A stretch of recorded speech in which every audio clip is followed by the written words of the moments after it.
I want to introduce everyone, to those of you who don't know, about a 1966 double die Lincoln cent that has a double die verse and a double die reverse. Two different double dies here. Now, they're not on the same coin, but also we're going to look at a circulated example and an uncirculated example. And we are going to talk about the difference between the double die on the 1966 and mechanical doubling, like strike doubling. So you want to watch this because we're going to really go into a little in-depth details about identifying these double dies. And the 1966 double dies are worth a few $100s, and they're worth something even if you find them circulated, if you can identify, especially the double die of verse. It's not that easy when the coin is circulated. So stay tuned. If you do think that you found a double die, come over here to Coin Help You community, post an image, ask your question and the areas you think it's doubled or which one you think it is, and we'll be glad to help you out. Also, PortsmouthCoinShop.com. This is my website. You can come over here and buy coins from us or just check out the coins that we have. We do have a lot of coins for sale. We have gold, silver, copper. We also have some buffalo rounds. We have some currency. And we have high resolution images where you can click on it and see the details of the coins. So come over to PortsmouthCoinShop.com if you'd like to do business with us. So what I'm going to talk about today is the 1966 double die of verse FS101 and the 1966 double die reverse FS801. The obverse is the front of the coin with the Lincoln, and the reverse is the reverse of the coin with the memorial. So we're talking about a memorial cent here. So first we want to look at the 1966, and this is in red. Now, red values, you can come over here to, this is PCGS.com price guide, and you can see the brown values. In 60, it's $200. If it's red-brown and the double dies, you can hit the little X here, and it'll drop down. It'll tell you what the values are in red-brown. See, it's worth a little bit more. And the double die reverse is, there's the value for that. It's not that valuable, but it still is a double die. And that's the reason why it's important to know the differences here. Some will have more than one double die for the obverse, but they're not all the same because they didn't happen the same. Okay, so we're talking about coins that were struck by a die that was already doubled. Sometimes dies are created for the same year and same mint, but they are doubled differently based off of how they were squeezed, like counterclockwise, clockwise, tilted, different things like that. So you have to know that. That's why it's important to know the different classes of double dies when you're doing this. You need to know that before you even start looking for double dies. Education is so important.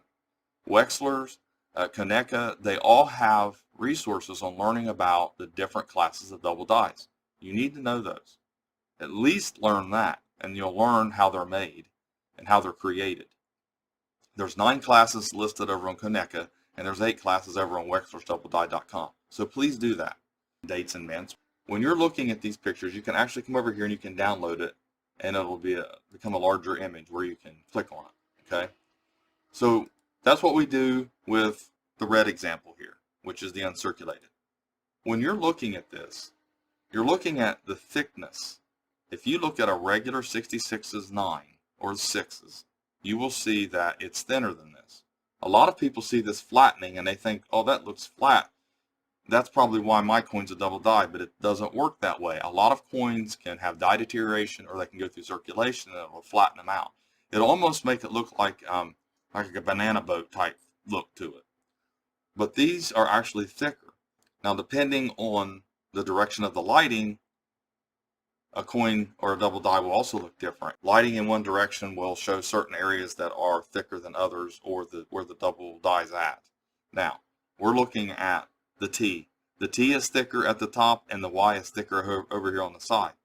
But this R right here, if you eliminate this area, and look at how skinny that is. That took away from the R. That is not a double die. That does not mean this is a double die.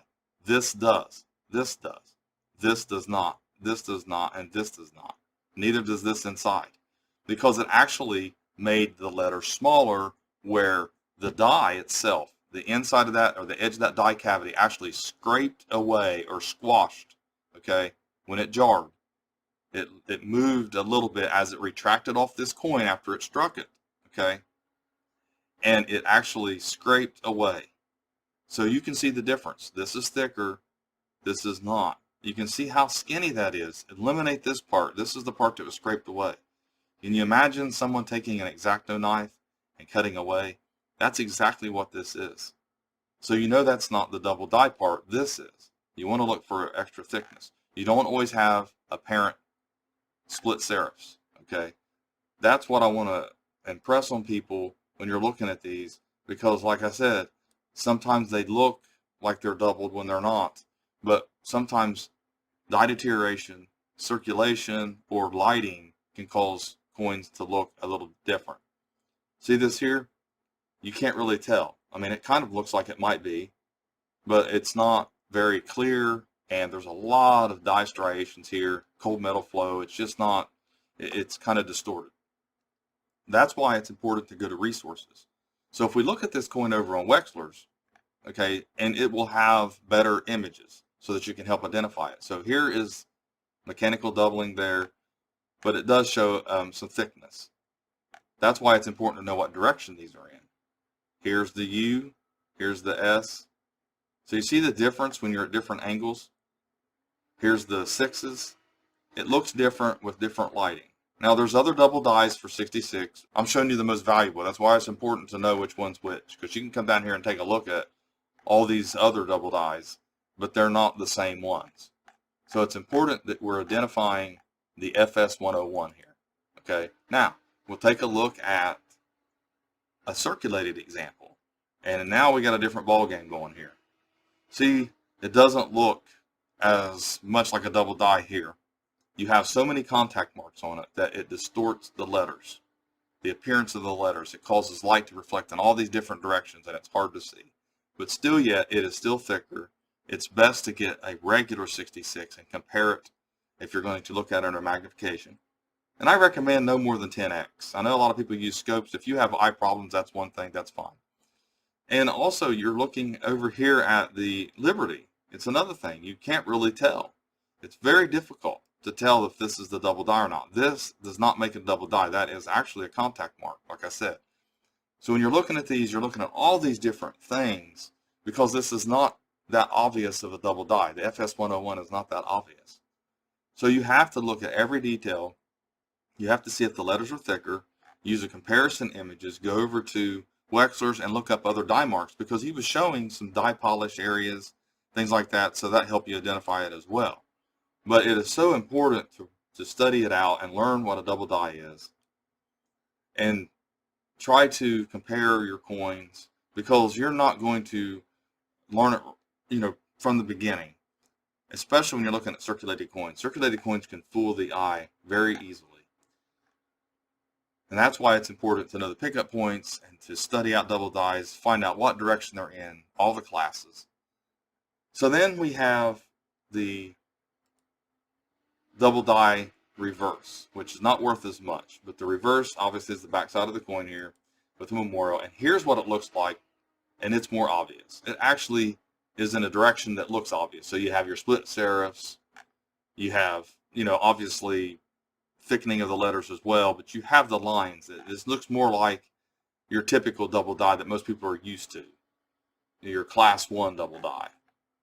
And that's important to note here when you're looking at this one. It's not worth as much, but it's easier to identify. Even when it's circulated, you can see the difference.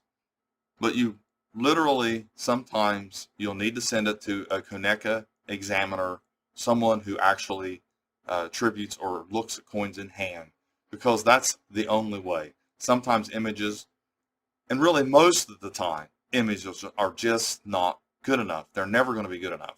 An example, it's a perfect example here looking at this 66. So get out your 66s and take a look at them. See if there's anything you overlook.